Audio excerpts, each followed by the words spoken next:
There was a time when we as a nation did care enough to demand action. 4 decades ago, when the country was rocked by a series of environmental disasters.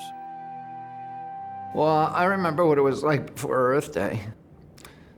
I remember when the Cuyahoga River burned with flames that were 8 stories high. I remember when the Santa Barbara oil spill in 1969 that closed virtually all the beaches in Southern California. I remember when they declared Lake Erie dead. I remember that I couldn't swim in the Hudson or the Charles or the Potomac when I was growing up. We could see the pollution, smell it, even touch it. The problem was in our faces, and the public demand for action exploded on Earth Day.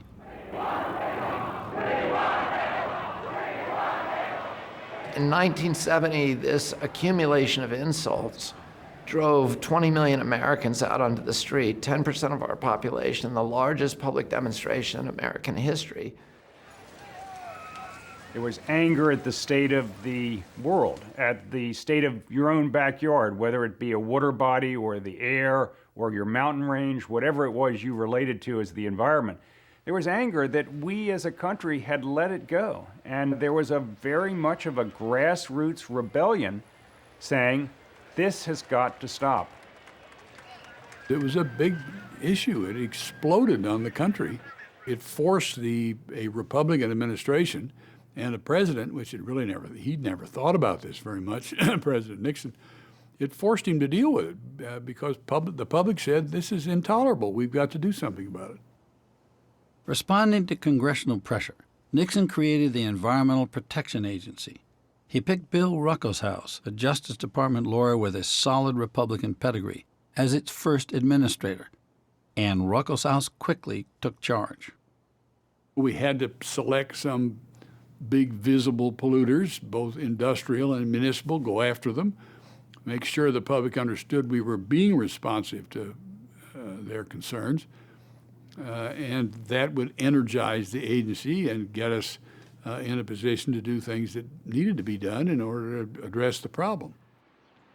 Congress armed Ruckelshaus and the EPA with a raft of new environmental laws, like the Clean Water Act, that imposed strict pollution limits and penalties for violators. The act called for America's waterways to be fishable and swimmable again by 1983. It had strong bipartisan support in Congress, but not, it turns out, from President Nixon. When we finally passed the Clean Water Act through the Senate and the House, Nixon vetoed it. And for the first time in the Nixon administration, he had a veto overridden substantially and significantly. And what does that say? Nixon was out of step with the country? Nixon didn't care about the problem? It was my impression, and I'm a Democrat, so I've got to be forgiven for that, but it was my impression that Nixon's interest in the environment was strictly political. He didn't know much about the environment, and frankly, he wasn't very curious about it. He never asked me the whole time I was at EPA, is the air really dirty? Is something wrong with the water? What are we worried about here? He would warn me. He said, you got to be worried about that EPA. He called it EPA. He was the only one in the country that called it EPA. Everybody else EPA. called it EPA, but he called it EPA. And he said, those people over there now don't get captured by that bureaucracy. But with bipartisan backing in Congress, Ruckelshaus took strong action anyway. He banned DDT, imposed a tight deadline for reducing auto emissions, sued several cities and big steel and chemical companies for polluting the air and water.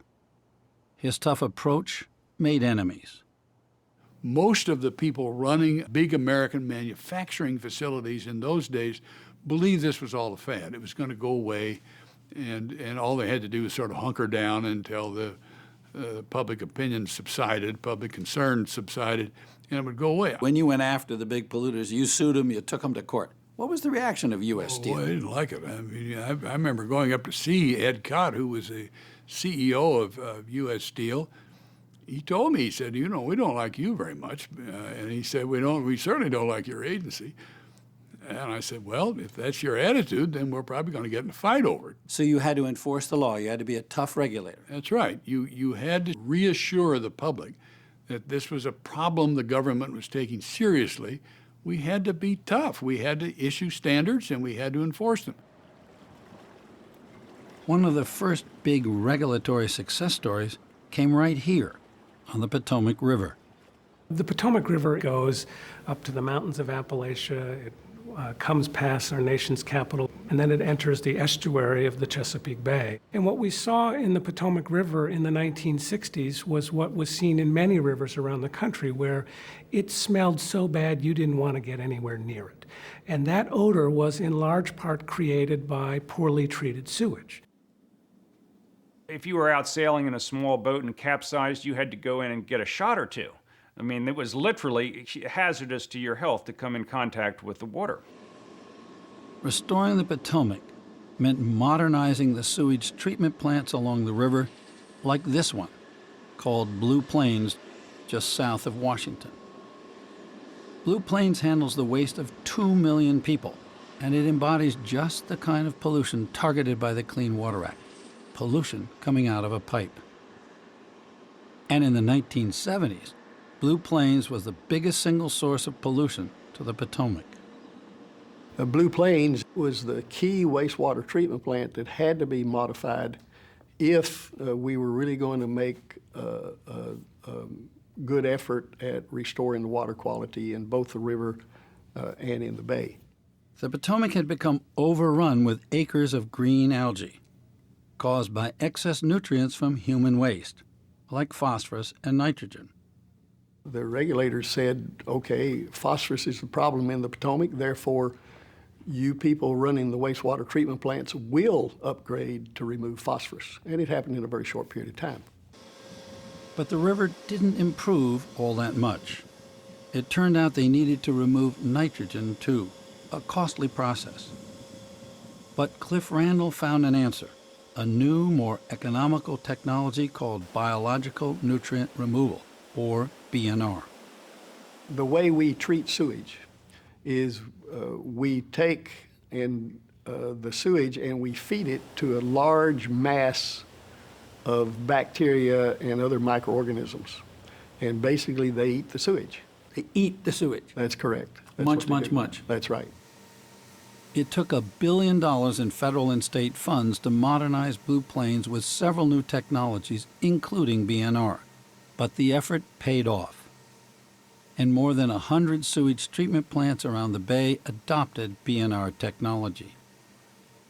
How much of these early gains were not only the result of technology, but of a pretty tough regulatory stick from the EPA and the state governments? I mean, you know, that was a tried and true formula. I mean, with sewage treatment, where we made the biggest gains early on and continue to make the biggest gains, you have very clear laws, you have penalties, you have deadlines, you have enforcement, you have inspection. I mean, we know what works.